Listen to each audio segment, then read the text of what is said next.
We want to put cream on the arm. So when you're putting moisturising cream, any cream that you like, put it on in the top part of the arm and move down.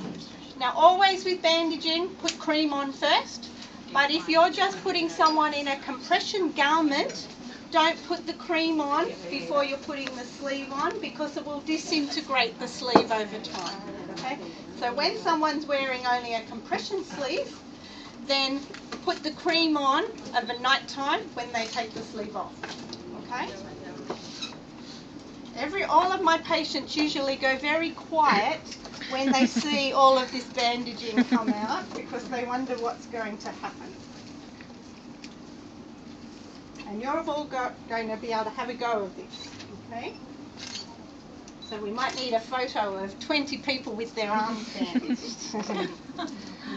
Just put your hands down so I don't cut your fingers off. You don't want to go home and amputate it. What we might do is, I'm just thinking to make it go a bit quicker, is to start cutting pieces of that.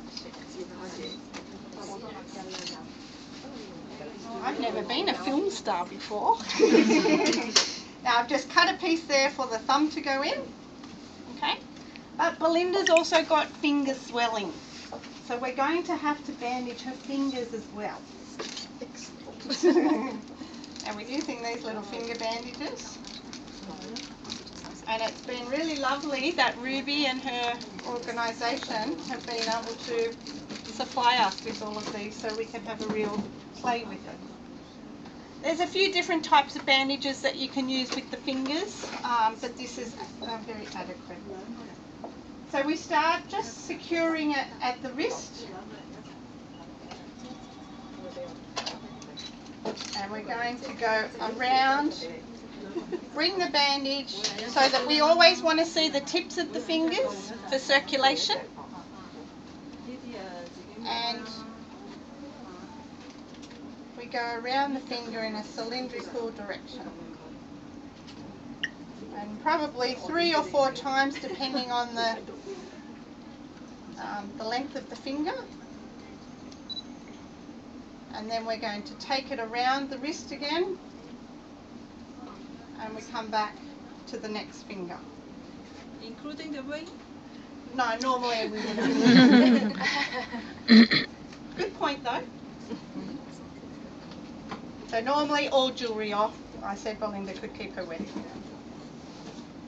So I think we all know what would happen if we kept this ring on and bandaged it up. Louise, does it matter to circulate left to right or right? No, it doesn't. And you can also, depending which way I stand, if I was standing on this side, I probably would have started doing the thumb first. So you work out your positioning. I generally bandage up the arm, as in standing in front and going up. And I generally have the person in sitting. There are sometimes I may do it with the person in lying. Sometimes you've got to work on the size of the patient, the size of the arm, how heavy it is. You know, it's often really good to have something that can support the arm on. And sometimes when you do the fingers, sometimes one finger in one direction and the other finger in different direction. Is that okay? Ideally getting consistency. Okay.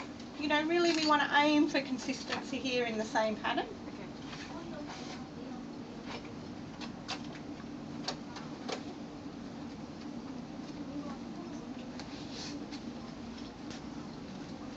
So we're just going down. We're not pulling these tight, these little finger bandages.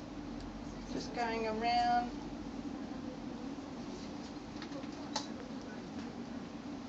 Get to the bottom of the finger. Then we come back around the wrist.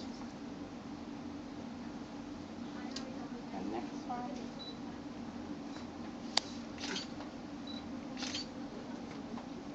Now what's going to happen here is I'm going to run out of this bandage. But just for the purpose of today, I'm not going to bandage the little finger, but I would normally bandage exactly the same, and then just finish it off with just a piece of tape. Okay. Then I would also do a round again and go to that finger and then cut it off, but I'm not going to waste a bandage for one finger for this purpose. Okay.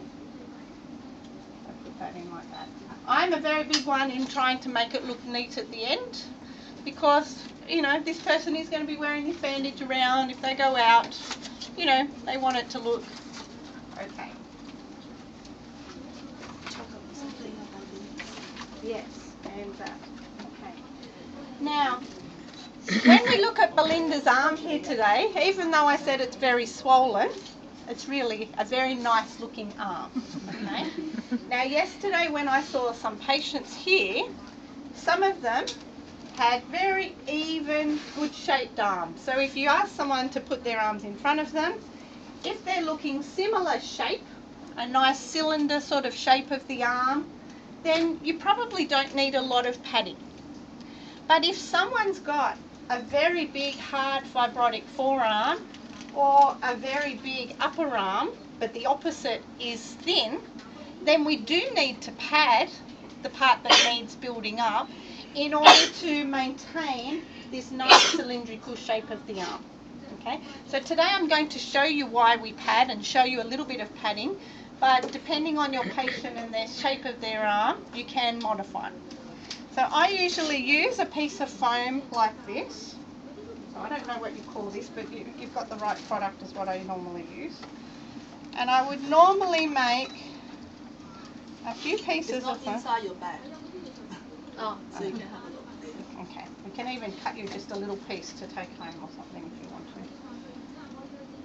So this is in particular if someone's got some hand swelling around this area. I would usually put something there because that density will help to reduce any pitting edema at the hand. Okay. Then I would also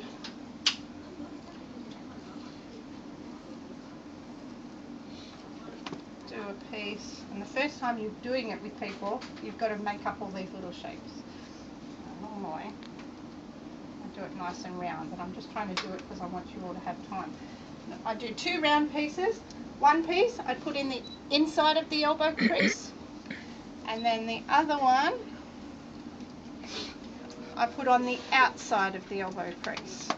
But with the outside one, and it's good when you have good scissors, okay, because it just makes it all easier.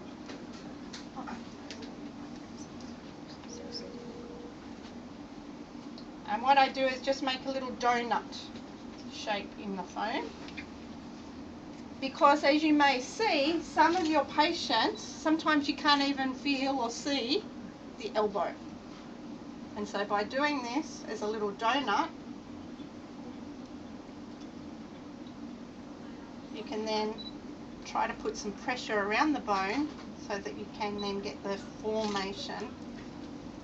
That's probably a little bit small, but if you just bend your elbow up, so see, we can see the bone here and we can sit it right there. But if someone you can't feel or see that bone because it's so swollen, we put it there and that helps to identify that area. Okay. Okay.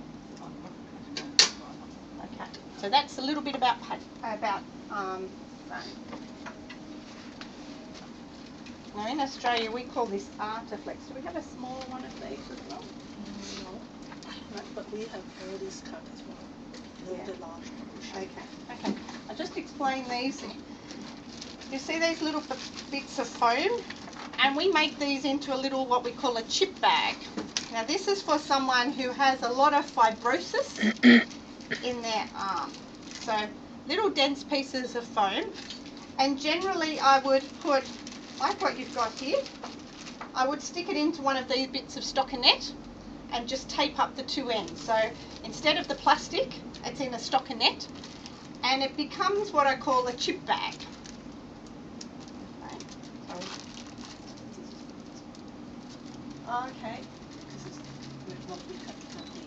Okay. Okay, so you can make them up like I make ours up, or you can actually buy some. But being an OT, I like to be creative. In the booklet. In the booklet that you'll get. So if, for example, Belinda had a lot of hardness and fibrotic tissue here, I would put my little chip bag, or the thing that they've got in there, on that area, not in the plastic, okay, on there. And that would help to act as friction against the bandages to try to break down the fibrosis. And so when you take the bandages off, she'll have all these little indentations there, but that's a good thing because it's actually done the job we've wanted it to do. Okay. So there's also this soft padding. This is slightly different to what I use, but it's similar. So if somebody doesn't have the right shape of the cylinder arm, we can use this or a similar type of padding product to build it up to make it in a normal shape. So this, normally I would have one that's 5 centimetres that I would use down at the hand, and then I would use a bigger one up the arm. But you've got to go with me today. So normally what we can do, in this case, with lymphedema sometimes you've got to improvise with what you've got.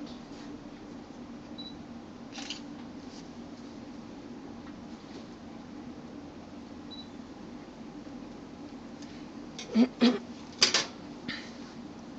our fingers are bandaged here. We might put that over there.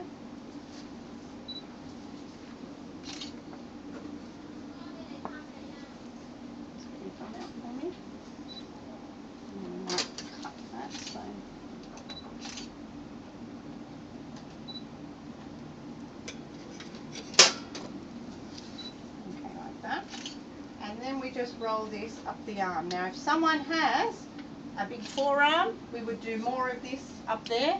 If someone has a big area up here, we would do some more padding down below.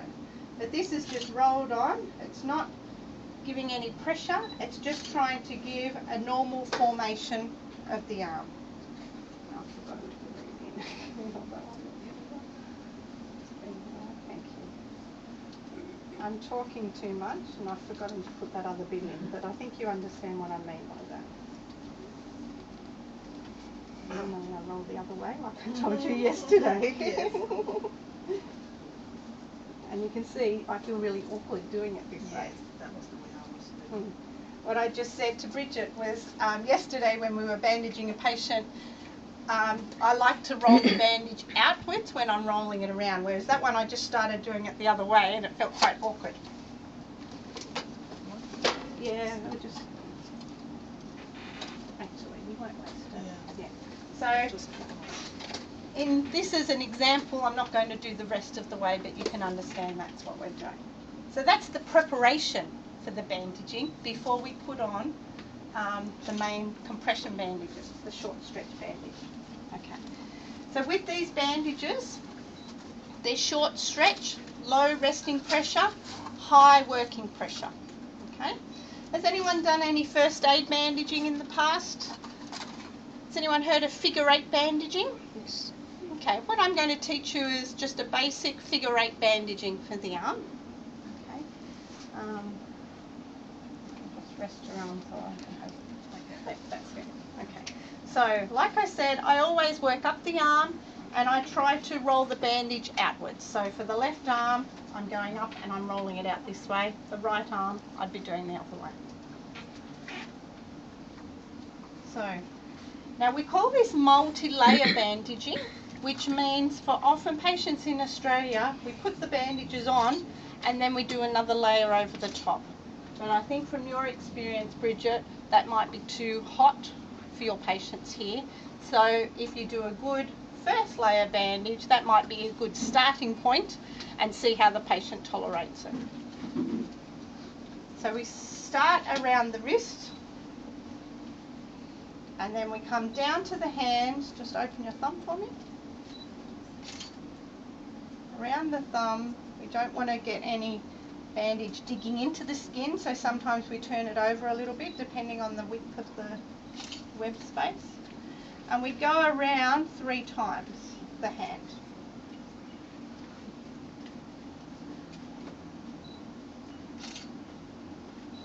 Now because this is a brand new bandage, I'm not pulling a lot of extra tension on it. As the bandages are washed and over time, they will lose their stretch, and so you will find you will need to put more pressure on it. And also, because Belinda doesn't really have lymphedema, if we put a really strong bandage on, her arm will throb. okay?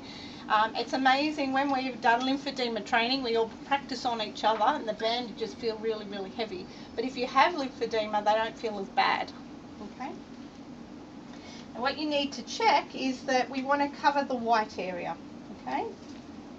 So that's a nice neat hand, and we've used probably about half of the smallest bandage. So now we're going to start going up the arm, and we're going to do it in what we call a figure 8 in graduated pressure. So a figure 8 means literally we go around and then we come back down.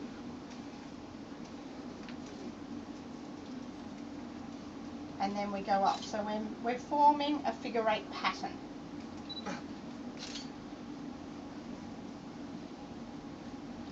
And to start with, down at the lower part of the arm, we want more pressure because it's graduated pressure. The smaller bandage will help in graduating the pressure, but I start with about 1 centimetre in overlap. When we come over, there's about 1 centimetre gap.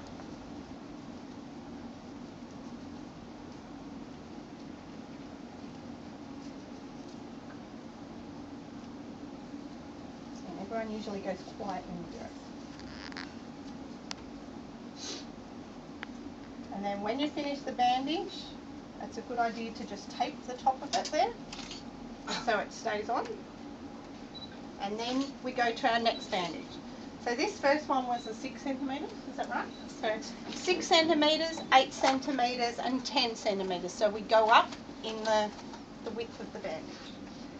When we start our second bandage, we just go around where we finished last time with no pressure. So just around to hold it there, secure it. And then we continue with our figure 8 as we had before.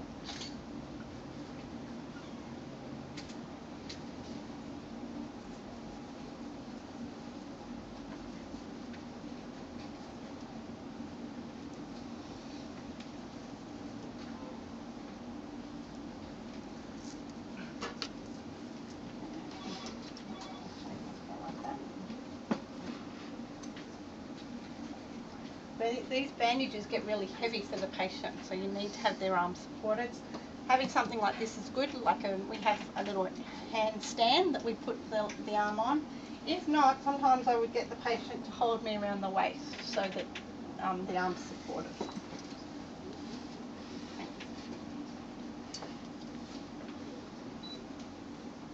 Okay, and then we continue to go figure 8 up the whole arm. And what you'll see in doing the graduated pressure is that we slightly make the width of the overlap a little bit larger as we go up the arm.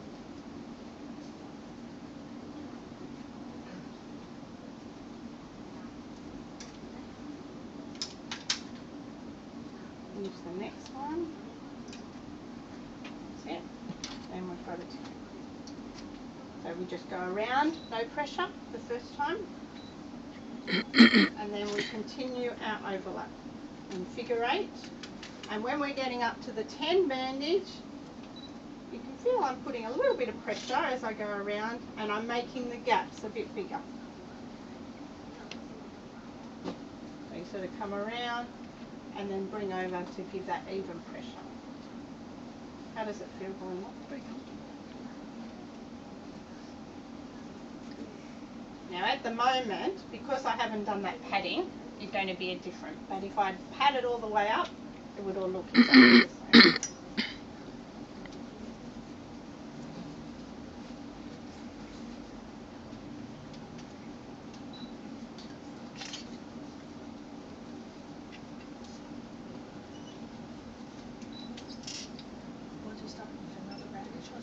It's the same the next bandage, so I might leave it there. And at the top bandage, I usually put 4 pieces of micropore across, because we want it to stay there for 24 hours. Okay? It should be up to here. It comes to the top of the axilla. Okay? And that's how we do it. And then when you finish, and you ask the patient, try and touch your nose or try and touch your mouth, they struggle to do it. And if they struggle to do it, that's a good bandage. Because as they start working and exercising, it's going to get looser. Okay, so bring it up to your nose. And you still want the lady to be doing exercises with the bandage. Just because it's in the bandage, you don't want them going sitting home and thinking, I'm sore, I can't use it. They've got to be doing exercises probably 3 times a day.